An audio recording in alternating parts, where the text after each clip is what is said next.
नमस्कार दोस्तों, मैं प्रवीण सर आपका तान्या एकेडमी में हार्दिक स्वागत करता हूं। दोस्तों, आज हम बात करने वाले हैं खिलजी वंश के शासक अलाउद्दीन खिलजी के बारे में। दोस्तों, इससे पहले की वीडियो में मैंने आपको बताया था कि देवगिरी पर आक्रमण कर उसने ढेर सारा धन लूटा और उसी धन को जब लेने कौन जाता है, जलालुद्दीन खिलजी जाता है। उसी समय क्या हो जाता है, जलालुद्दीन खिलजी की हत्या करके स्वयं सुल्तान को बन जाता है अलाउद्दीन खिलजी।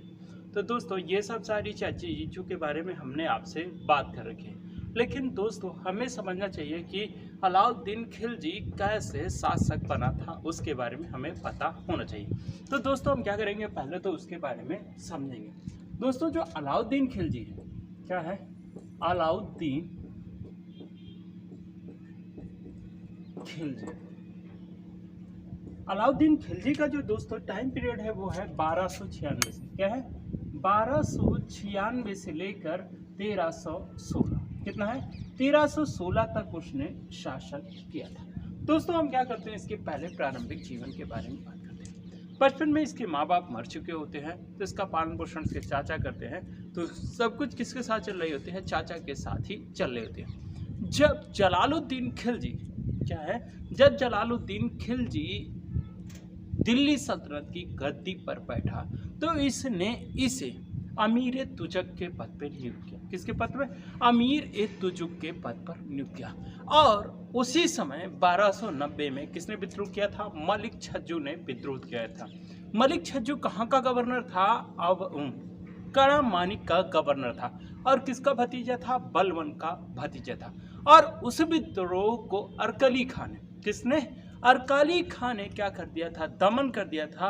और तत्पश्चात मैंने आपको बताया था वहां का गवर्नर किसे नियुक्त कर दिया गया था, अलाउद्दीन खिलजी को।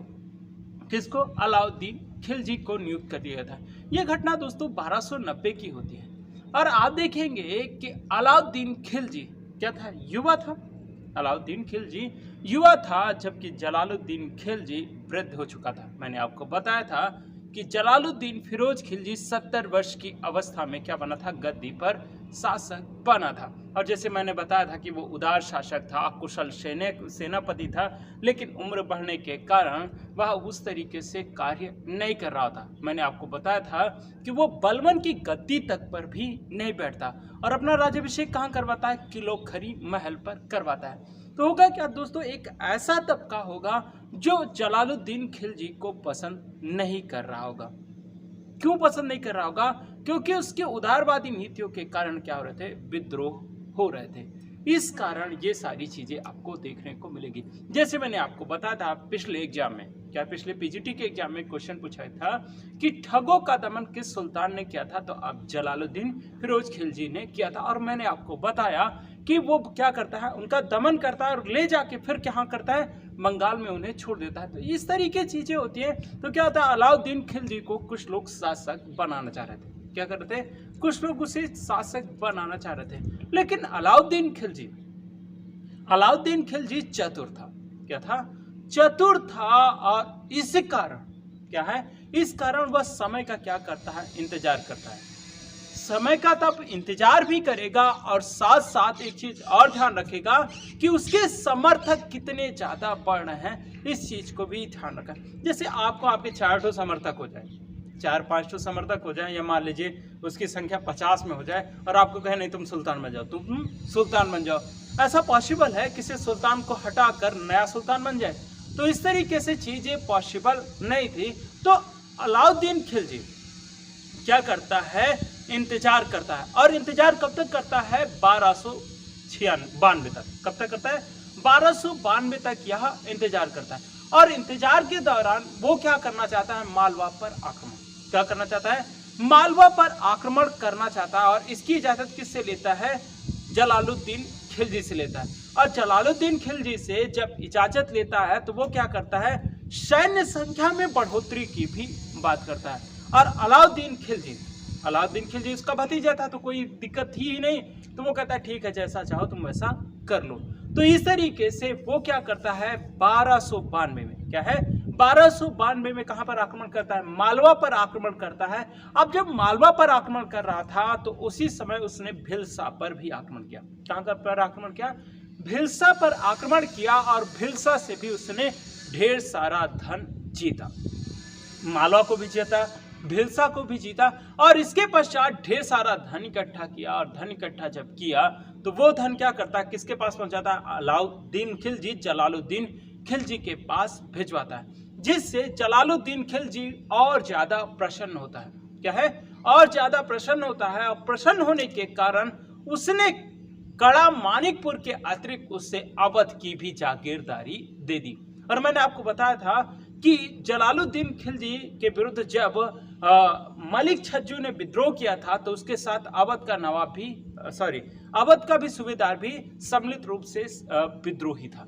तो इस तरीके से 1292 में ही उसे अवध की क्या मिल जाती है? सूबेदारी भी मिल जाती थी। उसका क्षेत्र क्या हो गया दोस्तों? बड़ा हो गया। फिर क्या होता है, ऐसी ही परिस्थितियां बनने लगती है कि वो क्या बनना चाह रहा था? सुल्तान। और इससे खुश भी हो गया था। तो जलालुद्दीन खिलजी के समक्ष एक प्रमुख प्रतिद्वंदी के रूप में कौन उभर रहा था? अलाउद्दीन खिलजी। और अलाउद्दीन खिलजी आगे चलकर सुल्तान बनता है। तो दोस्तों वो कुछ समय तो स्थिर रहता है। क्या है? कुछ समय तो स्थिर होता है जब भिलसा पर वो आक्रमण करता है। क्या है? 1292 में ही जब वो भिलसा पर आक्रमण करता है तो वो देखता है कि उसने सुना था। क्या है? उसने वहीं पर सुना कि दक्षिण भारत में एक राज्य है जिसका नाम है देवगिरी। क्या है? देवगिरी है, वहां पर बहुत ज्यादा संपत्ति है। क्या है? बहुत ज्यादा धन और संपत्ति है। इसलिए उसे दिमाग में यह आता है कि उसे क्या करना चाहिए? देवगिरी पर आक्रमण करना चाहिए। क्या करना चाहिए? देवगिरी पर आक्रमण करना चाहिए। आप देखेंगे देवगिरी कहाँ है? दक्षिण भारत में। कहाँ है? दक्षिण भारत में। और ये कहाँ पर शासन कर रहा है? यहाँ पर उत्तर भारत में शासन कर रहा है। और इस बीच में क्या है? विंध्याचल की पर्वत श्रेणियां है। और इस दौरान इसे बहुत लंबा सफर तय करके यहाँ पर अभियान करना है। कुछ समय तक ये शांतिपूर्व रूप से कार्य कर रहा होता है। क्या होता है? कुछ समय तक ये शांतिपूर्वक रूप से कार्य करेगा, लेकिन एक ऐसा समय आएगा जब ये क्या कर देगा कि दक्षिण भारत पर अभियान कर देगा। और दक्षिण पर जब ये अभियान करता है तो ये बात को छुपा कर रखता है कि मैं क्या करने जा रहा हूं? दक्षिण में अभियान करने जा रहा हूं। केवल और केवल सैन्य बढ़ोतरी की बात करता है। और कहते हैं लगभग 8000 सेना लेकर वो कहां चला गया? देवगिरी चला गया। और इतना लंबा समय का उसने रास्ता, इतनी दूरी का क्या किया? उसने रास्ता तय किया। तो दोस्तों हम क्या करते हैं? थोड़ा सा लिख लेते हैं, फिर उसके बाद हम बात करते हैं। तो लिखिएगा, अलाउद्दीन खिलजी का दामाद एवं भतीजा। जलालुद्दीन खिलजी, अलाउद्दीन खिलजी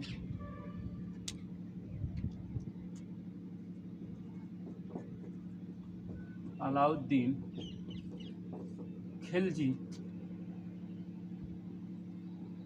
खिलजी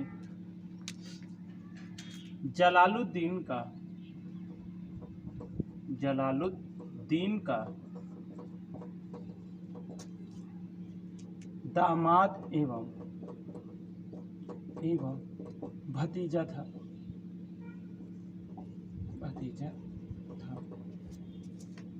नेक्स्ट पॉइंट की बात करें जाए तो क्या है? जब अलाउद्दीन को क्या लिखेंगे? जलालुद्दीन को जे के लिखेंगे और अलाउद्दीन को क्या लिखेंगे?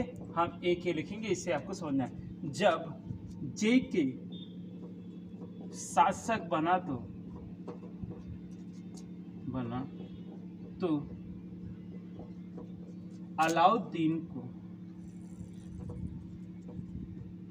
अलाउद्दीन खिलजी को अमीर ए तुजुक के पद पर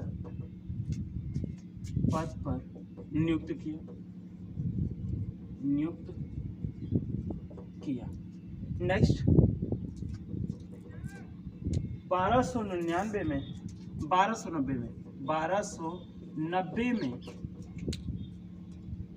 मलिक छज्जू के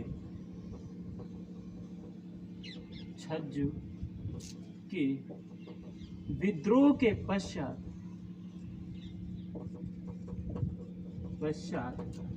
कड़ा मानिकपुर का कड़ा मानिकपुर का सूबेदार नियुक्त किया,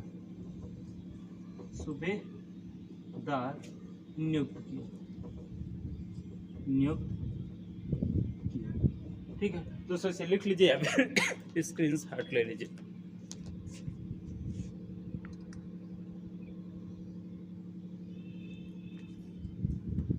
हो गया दोस्तों।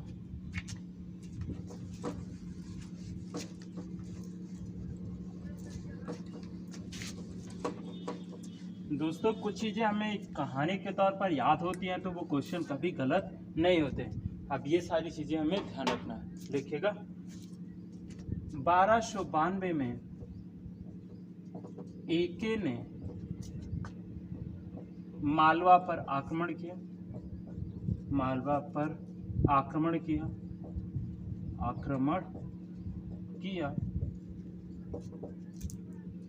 और एवं भिलसा को भी लूटा,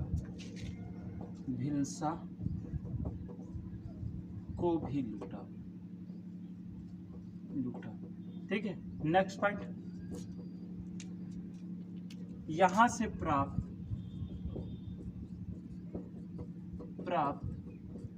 संपत्ति को दिल्ली भिजवाया,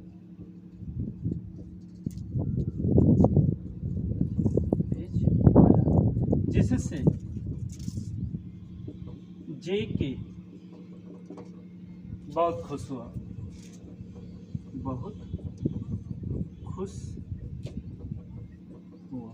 नेक्स्ट पॉइंट, भिलसा में ही दक्षिण भारत के राज्य देवगिरी की जानकारी उसे प्राप्त होती है,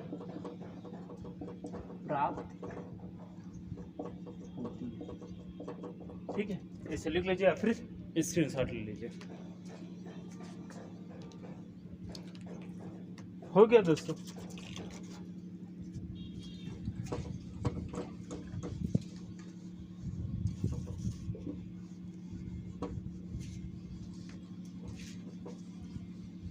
जानकारी प्राप्त होती है।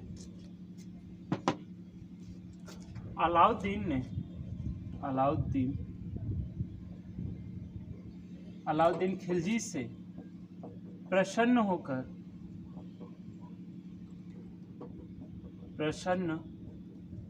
होकर जेके ने, जलालुद्दीन खिलजी ने उससे अवध की भी सूबेदारी दे दी,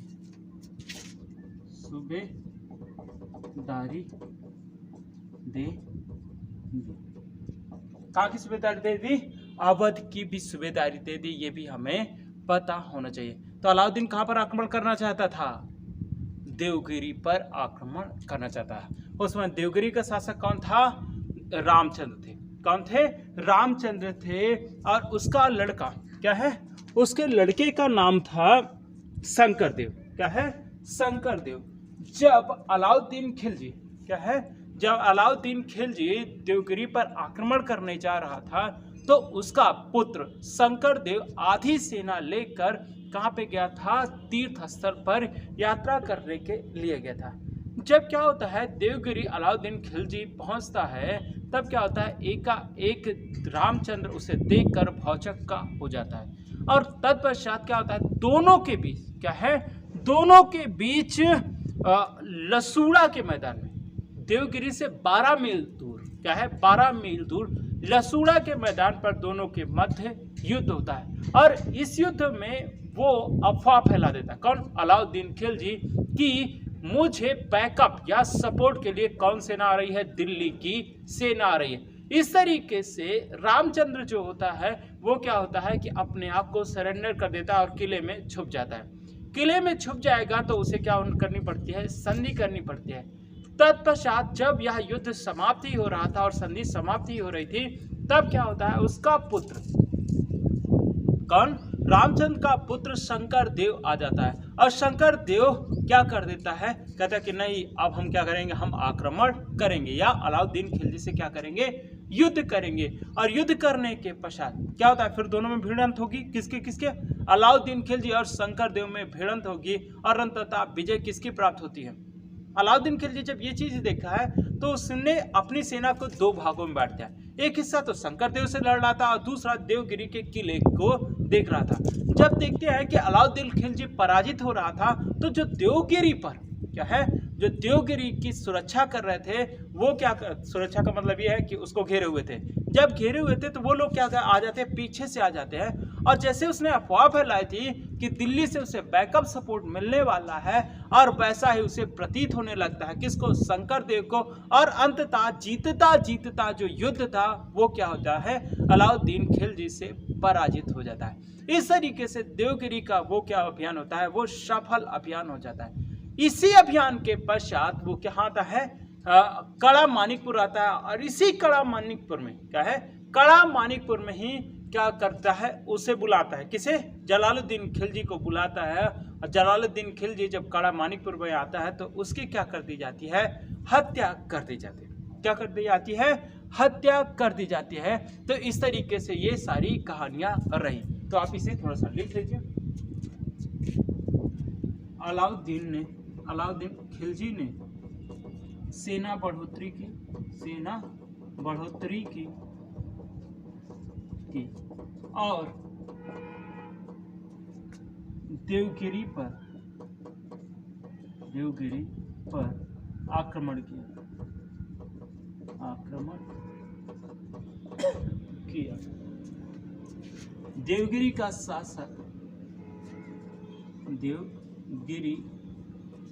शासक यादव रामचंद्र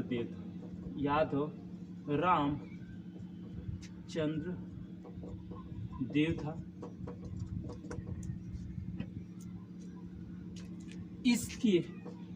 इसके आधे सैनिक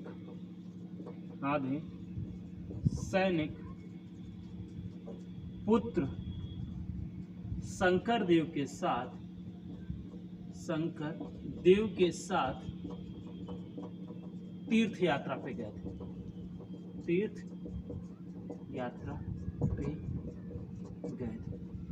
ठीक है, इसे लिख लीजिए, फिर स्क्रीनशॉट ले लीजिए।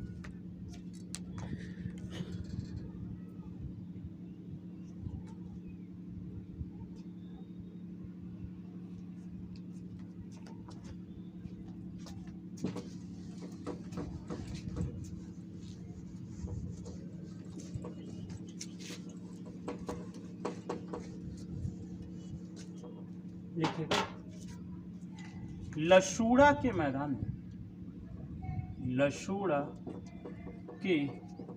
मैदान पर अलाउद्दीन खिलजी एवं रामचंद्र